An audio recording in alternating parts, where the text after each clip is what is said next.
everyone, welcome to Majestic Handmade. இன்னைக்கு நம்ம சேனல்ல ஒரு அழகான bubble stitch sling bag எப்படி செய்யறதுன்னு தாங்க பார்க்க போறோம்.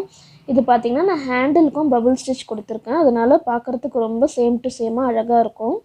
வீடியோக்குள்ள போறதுக்கு முன்னாடி நம்ம சேனலை இன்னும் subscribe பண்ணாதவங்க subscribe பண்ணிக்கோங்க. வாங்க வீடியோக்குள்ள போலாம்.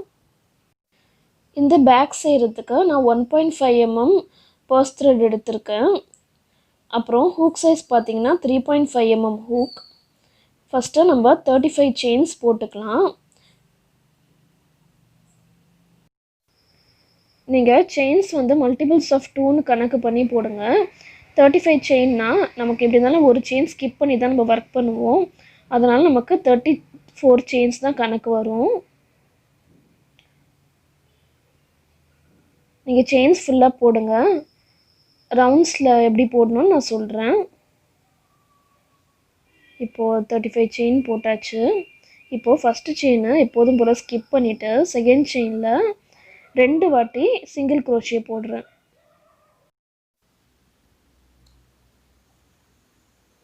இப்போ single crochet போட்டாச்சு. இப்போ பேலன்ஸ் இருக்கிற remaining 32 chainக்கு நான் ஃபுல்லா ஒரு single crochet போட போறேன். போட்டுட்டு கார்னர்ல கடைசியா ஒரு chain வரும் இல்லையா அதுல மூணு வாட்டி ஒரே chainல single crochet போடணும். இப்போ ஃபுல்லா single crochet போடுங்க. கடைசி லாஸ்ட் chain எப்படி போடணும்னு சொல்றேன்.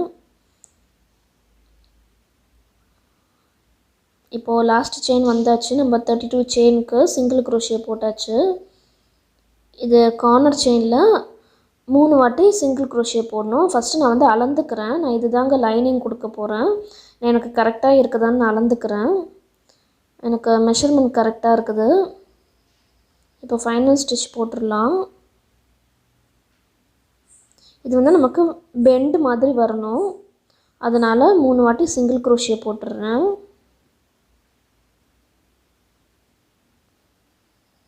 இப்போ பேலன்ஸ் இருக்கிற ரிமைனிங் செயின்ஸ் இருக்குது இல்லையா அதுல ஒவ்வொரு செயின்லயும் ஒவ்வொரு வாட்டி single crochet பண்ணுங்க.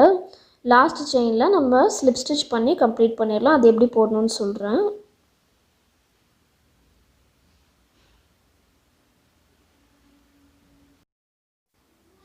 இப்போ நம்ம பேஸ் முடிக்க போறோம். பாருங்க டாப் செயின் இருக்குது இல்லையா அதுல வந்து slip stitch பண்ணிரலாம். பண்ணிட்டா இந்த பேஸ் முடிஞ்சிரும். உங்களுக்கு பேஸ் இன்னும் கொஞ்சம் திக்கா வேணும் அப்படினா இன்னும் கொஞ்சம் ஒரு single crochet மட்டும் போட்டே வாங்க எல்லா செயின்லயும்.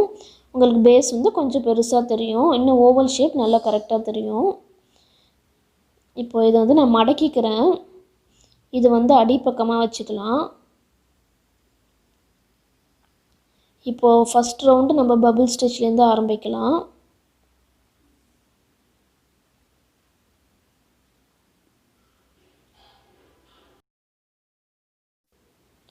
இப்போ ஃபர்ஸ்ட் ரவுண்ட் பாத்தீங்கன்னா நம்ம chain 1 போட்டுட்டு நெக்ஸ்ட் செயின்ல ஒரு single crochet பண்ணுங்க. இப்போ third செயின்ல நம்ம bubble stitch ஸ்டார்ட் பண்ணலாம். இதுக்கு ஒரு double crochet பண்ற மாதிரி பண்ணிட்டு ரெண்டு ஸ்ட்ராண்ட் மட்டும் எடுத்துருங்க. மறுபடியும் yarn over பண்ணிட்டு ரெண்டு ஸ்ட்ராண்ட் எடுத்துருங்க. மறுபடியும் yarn over ரெண்டு ஸ்ட்ராண்ட் எடுத்துருங்க. மறுபடியும் yarn over ரெண்டு ஸ்ட்ராண்ட். இப்போ எத்தனை இருக்குன்னு கவுண்ட் பண்ணிக்கோங்க. நமக்கு வந்து 6 ஸ்ட்ராண்ட் இருக்கணும். 5 தான் இருக்குது. இன்னொரு வாட்டி yarn over பண்ணிக்கலாம். பாருங்க நமக்கு இப்போ 6 இருக்குதா? இப்போ கவுண்ட் பண்ணிட்டு இப்படியே எல்லாத்தோட விட்டு எடுக்க வேண்டியதுதான். இப்போ அடுத்த செயின்ல ஒரு single crochet பண்ணிட்டு அப்படியே டைட்டா ஒரு புல் பண்ணிருங்க. நமக்கு bubble stitch அழகா கிடைக்கும். மறுபடியும் போட்டு காட்றேன். yarn over பண்ணிட்டு ரெண்டு ஸ்ட்ராண்ட் எடுத்துருங்க. ரெண்டாவது வாட்டி போடுங்க. ரெண்டு ஸ்ட்ராண்ட். இப்போ மூணாவது வாட்டி நாலாவது வாட்டி இப்போ அஞ்சாவது வாட்டி.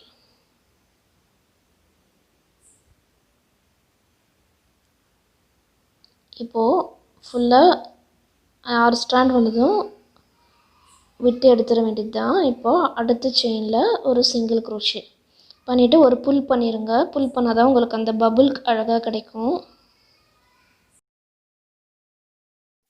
இப்போ மறுபடியும் போட்டு காட்டுறேன்.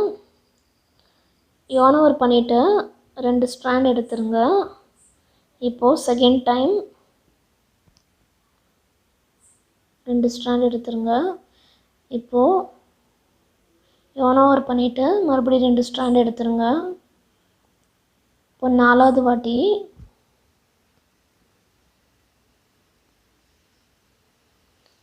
இப்போது 5வது வாட்டி இதே தாங்க ஃபுல்லாக போடணும்.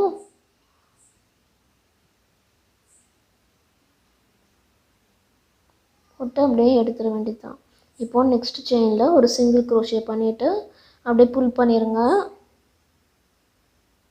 இப்போது நமக்கு பபுள் அழகாக கிடச்சிருக்கு பாருங்கள். இந்த ரவுண்டு ஃபுல்லாக இதேமாரி போடுங்க. இந்த ரவுண்ட் ஃபுல்லாக முடிச்சிட்டேன். எப்பயுமே ஸ்டிச் மார்க்கர் வச்சு மார்க் பண்ணிடுங்க. அப்போ தான் உங்களுக்கு ஐடென்டிஃபை பண்ண முடியும். இப்போ இந்த ரவுண்ட் கம்ப்ளீட் பண்ணிவிட்டு அடுத்த ரவுண்ட் எப்படி போடுறதுன்னு சொல்கிறேன். இதில் டாப் செயின் இருக்குது இல்லையா, அதில் ஸ்லிப் ஸ்டிச் பண்ணிடுங்க. பண்ணிவிட்டு இப்போது 2வது ரவுண்டு ஃபுல்லாக நம்ம சிங்கிள் க்ரோஷே போட போகிறோம். செயின் 1 போட்டுட்டு ஃபுல்லாக சிங்கிள் க்ரோஷே தான் போடணும். பாருங்கள், இந்த பபுள் ஸ்டார்ட் பண்ணுவோம் இல்லையா, அங்கே ஒரு சிங்கிள் க்ரோஷே பண்ணிவிட்டு மார்க் பண்ணிடுங்க. இப்போ இந்த டாப் இருக்குது இல்லையா, அதில் ஒரு சிங்கிள் க்ரோஷே. இப்போது இந்த பபுள் ஸ்டார்ட் பண்ண இடத்துல ஒரு சிங்கிள் க்ரோஷே.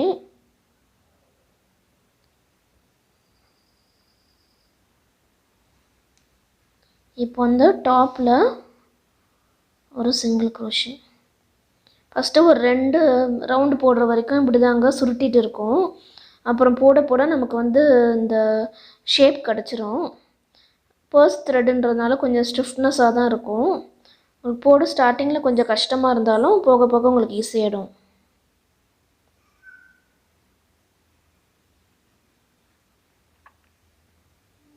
இப்போது ஃபுல்லாக போடுங்க. நெக்ஸ்ட் ரவுண்ட் எப்படி போடுறதுன்னு சொல்கிறேன். ஃபுல்லாக சிங்கிள் க்ரோஷே போட்டு கம்ப்ளீட் பண்ணிட்டேன். இப்போது அடுத்து வந்து பபுள் ஸ்டிச் தான் போடணும். பபுள் ஸ்டிச் வந்து நம்ம ஆல்டர்னேட்டாக போடணும். நம்ம ஆல்ரெடி பபுள் போட்டோம் இல்லையா, அதுக்கு 2 பபுளுக்கு நடுவில் போடணும். இப்போது ரவுண்ட் 4 ஸ்டார்ட் பண்ணிடலாம். ரவுண்ட் 3 ஸ்டார்ட் பண்ணிடலாம். செயின் 1 போட்டுட்டு ஒரு சிங்கிள் க்ரோஷே, அப்புறம் இந்த நடுவில் பபுள் ஸ்டிச் பண்ண போகிறோம். பபுள் ஸ்டிச் பண்ணிவிட்டு அடுத்த செயினில் சிங்கிள் க்ரோஷே எப்போதும் போல். நான் போட்டதுக்கப்புறம் பாருங்கள், உங்களுக்கு 2 பபுளுக்கு நடுவில் கிடைக்கும்.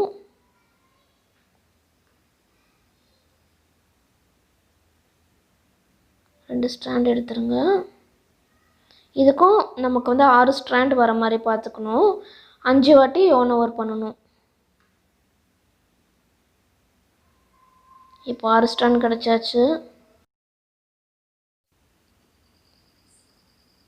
இப்போ அடுத்த செயினில் ஒரு சிங்கிள் க்ரோஷே போட்டு ஒரு புல் பண்ணி விட்ருங்க. நீங்கள் புல் பண்ணால் தான் அந்த பபுள் வந்து உங்களுக்கு அழகாக முட்டுன்னு கிடைக்கும். பாருங்கள், 2 பபுளுக்கு நடுவில் கிடச்சிருக்கு. நீங்கள் ஸ்டிச்சஸ் கரெக்டாக விடாமல் போட்டிங்கன்னா உங்களுக்கு 2 பபுளுக்கு நடுவில் கிடைக்கும். அடுத்த பபுள் போட்டு காட்டுறேன். yarn over பண்ணிவிட்டு 2 ஸ்ட்ராண்ட் எடுத்துருங்க. yarn over பண்ணிவிட்டு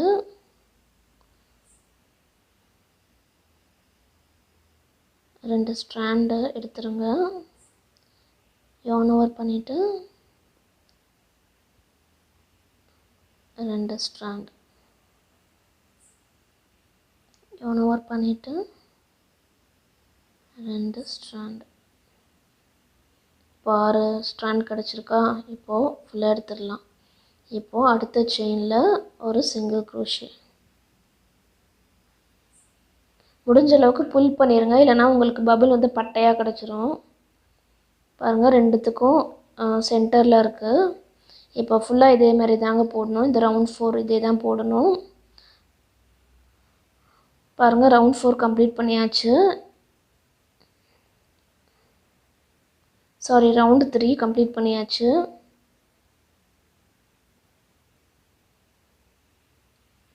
இப்போ ஒரு சிங்கிள் crochet பண்ணிட்டு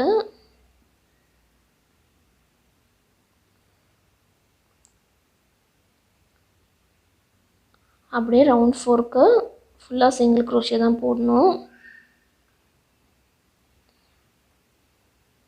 நீங்க செயின் 1 போட்டுட்டு கூட நீங்க சிங்கிள் crochet பண்ணலாம்.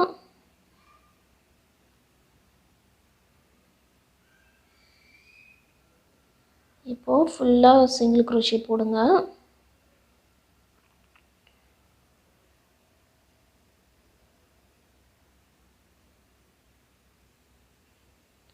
அதாவது பபிள் ஸ்டார்ட் பண்ண இடத்துல ஒரு சிங்கிள் crochetவும் பபிள் டாப்ல ஒரு சிங்கிள் crochetவும் போடுங்க. அப்பதான் உங்களுக்கு வந்து கரெக்ட்டா அந்த பபிள் அடுத்த ரவுண்ட்ல பபிள் போடுறதுக்கு உங்களுக்கு ஈஸியா இருக்கும். ஏன்னா நம்ம வந்து ஆல்டர்னேட்டா தான போட போறோம் அதனால. இது ஃபுல்லா போடுங்க. போட்டதும் எப்படி போடணும்னு சொல்றேன். இத பாருங்க ஃபுல்லா பபிள் உங்களுக்கு தெரியுது ஆல்டர்னேட்டா இருக்குது. அதனால ஃபுல்லா இது வரைக்கும் போட்டுக்கிட்டே வாங்க. உங்களுக்கு எந்த அளவுக்கு ஹைட் வேணுமோ அந்த அளவுக்கு போடுங்க. நான் ஒரு 12 to 13 ஸ்டிச்சஸ் வரைக்கும் போட போறேன். பாருங்க ஃபுல்லா கம்ப்ளீட் பண்ணிட்டேன். நான் வந்து ஒரு 12 ஸ்டிச்சஸ் வரைக்கும் போட்டுருக்கேன். இப்போ ஃபைனலா ஒரு 3 ரவுண்டுக்கு நம்ம சிங்கிள் crochet மட்டும் போட போறோம் இந்த டாப்ல.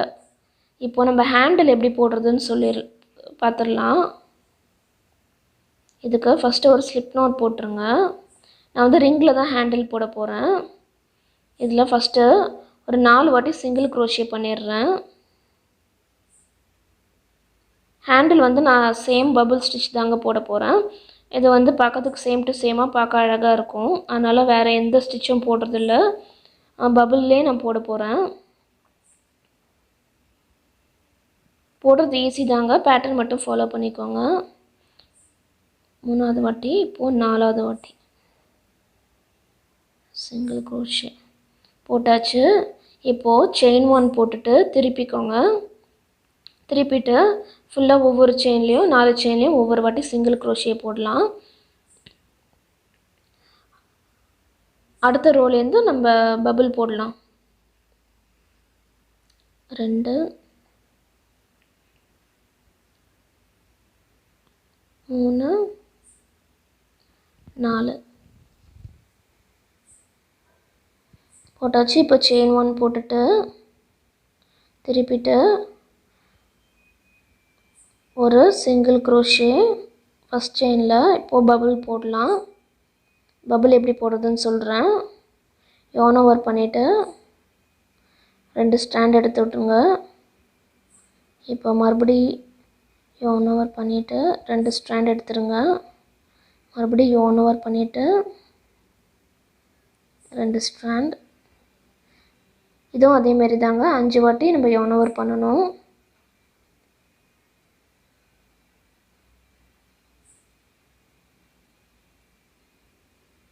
இப்போது 6 ஸ்ட்ராண்ட் கிடச்சிருக்குதா?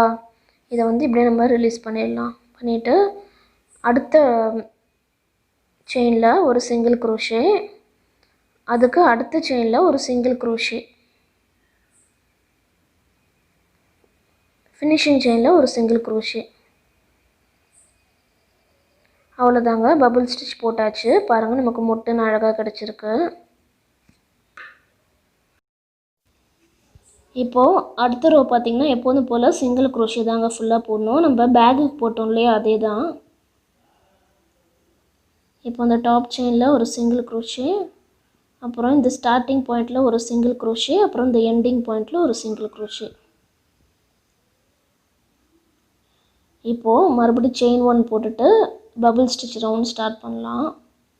இப்போது ஃபஸ்ட்டு செயினில் ஒரு சிங்கிள் crochet. இப்போது செகண்ட் செயினில் பபிள் போடலாம். 2வது வாட்டி, 3வது வாட்டி, 4,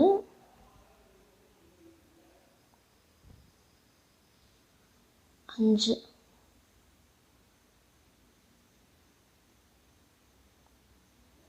இப்போ ஃபுல்லாக எடுத்துடலாம்.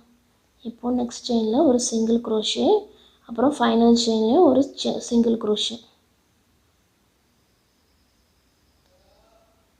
ஓகே, இப்படி தாங்க ஃபுல்லாக போடணும். நமக்கு 2 பபிள் கிடச்சிருக்கு பாருங்கள். உங்களுக்கு எந்த அளவுக்கு ஹைட் வேணுமோ அந்த அளவுக்கு போடுங்க. நான் ஸ்லிங் பேக்ன்றனால கொஞ்சம் பெருசாகவே போட போகிறேன். பாருங்கள், ஃபுல்லாக நம்ம பபிள் போட்டாச்சு. இப்போ இன்னொரு கார்னர் வந்து எப்படி ரிங்கோட கனெக்ட் பண்ணுறதுன்றது சொல்லிடுறேன். இதுவும் ஃபுல்லாக நம்ம சிங்கிள் க்ரோஷே தான் பண்ண போகிறோம். இப்போ செயின் 1 போட்டுட்டு திருப்பிட்டு ரிங்கோட கனெக்ட் பண்ணிடலாம். இப்போ இந்த ஃபஸ்ட் செயினில் விட்டுட்டு இந்த ரிங்கோட சேர்த்து சிங்கிள் க்ரோஷே பண்ணணும். 4 செயின்லேயும் இந்த ரிங்கோட சேர்த்து சிங்கிள் க்ரோஷே பண்ணணும்.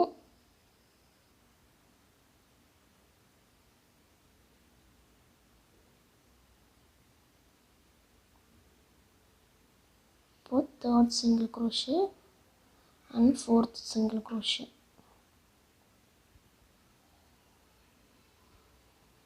அவ்வளோதாங்க. இப்போ நம்ம ஹேண்டில் முடிச்சாச்சு. இப்போது எக்ஸஸாக இருக்கிற யானை கட் பண்ணிவிட்டு நம்ம நாட் போட்டு ஹைட் பண்ணிட வேண்டியது தான். இப்போ ஒரு நாட் போட்டுட்டு அப்படியே எப்போதும் போல் நம்ம ஹைட் பண்ணுவோம் இல்லையா, அதே மாதிரி ஹைட் பண்ணிட வேண்டியது தான். இப்போ நமக்கு பேக் கம்ப்ளீட்டாக முடிஞ்சிருச்சு. பாருங்கள், நான் ஹேண்டில் ஃபிக்ஸ் பண்ணியிருக்கேன். இந்த டாசல் எப்படி போடுறதுன்னு நான் போன வீடியோவில் நான் உங்களுக்கு சொல்லியிருப்பேன். உள்ளார ஜிப் கொடுத்துருக்கேன், அந்த லைனிங் வச்சுருந்தேன் இல்லையா, அதை கொடுத்துருக்கேன். இப்போது பார்த்திங்கன்னா பேக் மாதிரியே ஹேண்டிலும் நம்ம பபிள் ஸ்டிச்லேயே போட்டாச்சு. பாருங்கள், ஃபுல்லாக கம்ப்ளீட் ஆகிடுச்சு. இப்போது சைடில் எப்படி கனெக்ட் பண்ணன்றதை நான் சொல்லிடுறேன். சைடில் பார்த்திங்கன்னா நான் டைரெக்டாக கனெக்ட் பண்ணாமல் ஜஸ்ட்டு ஒரு சின்னதாக ஒரு ஸ்ட்ராப் மாதிரி செஞ்சு அது கூட அப்படியே ஸ்டிச் பண்ணியிருக்கேன். இது வந்து நல்ல ஒரு செக்யூர்டாக கிடைக்கும் நமக்கு. ரிங் வந்து டைரெக்டாக பேக்கோட கனெக்ட் பண்ணாமல் ஜஸ்ட்டு ஒரு சிங்கிள் க்ரோஷே ஒரு 4 செயின் மட்டும் 4 ஃபவுண்டேஷன் செயின் போட்டு ஒரு சிங்கிள் க்ரோஷே போட்டிருக்கேன்.